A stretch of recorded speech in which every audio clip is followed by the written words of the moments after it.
കേന്ദ്ര സർക്കാരിൻ്റെ പദ്ധതികൾ പേരുമായിട്ട് ചെലവഴിക്കുമ്പോൾ അതിനെക്കുറിച്ച് ആൾ മിണ്ടിയില്ലട്ടാ. ഞാൻ പറഞ്ഞുതരാം. എന്തേ PM ആവാസ് യോജന, നിങ്ങളുടെ പേരെന്താ അറിയോ? Life mission. അടുത്ത കാര്യം പറഞ്ഞുതരാം. രണ്ടാമത്തെ കാര്യം ഈ MGNREA എന്ന് പറഞ്ഞ സംഭവമുണ്ട്. നിങ്ങളുടെ പേരെന്താ അറിയോ? അയ്യങ്കാളി തൊഴിലുറപ്പ്. രണ്ട്, സ്വച്ഛ് ഭാരത് മിഷൻ. നിങ്ങളുടെ പേരെന്താണെന്നറിയോ? നിങ്ങൾക്ക് ആ കുട്ടിക്ക് പേരിടുന്ന ആ മന്ത്രിനും കൂടി വെച്ചോ. അടുത്ത പേര് ശുചിത്വ മിഷൻ. രണ്ടാമത്തെ പേരെന്താണെന്നറിയോ?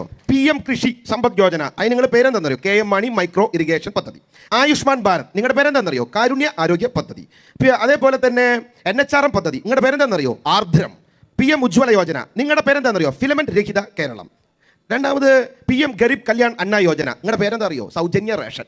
സാർ ഞാൻ ചോദിച്ചോട്ടെ, മഞ്ഞക്കാടുകാർക്കായിക്കോട്ടെ പിങ്ക് കാർഡുകാർക്കായിക്കോട്ടെ, നാളെ ഇന്ന് വരെ റേഷൻ കടയിൽ പോയി അന്വേഷിച്ചിട്ട് ഈ കാര്യം തെറ്റാണെങ്കിൽ ഉല്ലാസ് ബാബു തെരഞ്ഞെടുപ്പിൽ നിന്ന് കുടുംബത്തെ പോയിരിക്കും. 35 കിലോ അരി വെച്ച് കേന്ദ്രം തരുന്നത് ഇല്ല എന്ന് നിങ്ങൾക്ക് പറയാൻ പറ്റുമോ? ഫ്രീ ആയിട്ട് 35 കിലോ അരി വെച്ച് കേന്ദ്രം തരുന്നത് ഇല്ലെന്ന് പറയാൻ ഇടതുപക്ഷത്തിന് സാധിക്കോ? അതിന്റെ ഹാൻഡിൽ ചാർജ് കൊടുക്കാൻ കഴിവില്ലാത്ത പ്രാപ്തിയില്ലാത്ത മന്ത്രിയല്ലേ നിങ്ങളുടെ മുഖ്യമന്ത്രി?